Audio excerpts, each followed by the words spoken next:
In today's video, I'm going to teach you how to reduce noise in Soundtrap. By the end, you'll know exactly how to clean up unwanted background sounds so your vocals and recordings feel clear and professional. Start by heading to the Soundtrap website. On the homepage, look for the Login button and click it. When the sign-in options appear, choose Login with Google, then select your Google account to continue. Once you're in, open the studio. This is where all your projects and tracks live, and where we'll do the actual cleanup.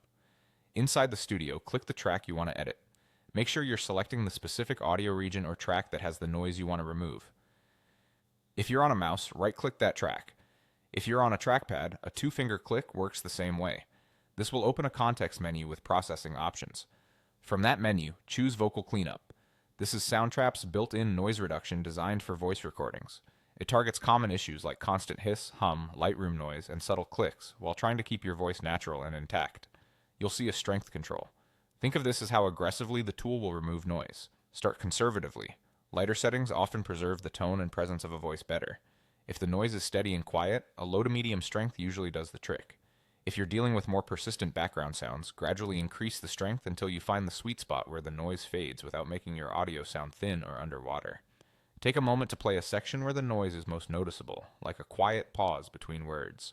Listen for the background bed disappearing while your transients and sibilants remain clear. If you notice your voice losing body or sounding muffled, dial the strength back a notch. When you're happy with the setting, click Apply. Keep in mind that this feature requires an upgraded plan.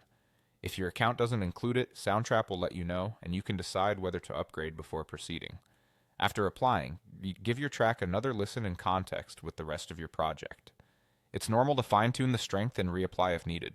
That's it. You've used Soundtrap's vocal cleanup to reduce noise quickly and effectively. With a careful ear and moderate settings, you'll keep your voice sounding natural while removing the distractions that get in the way of a clean mix.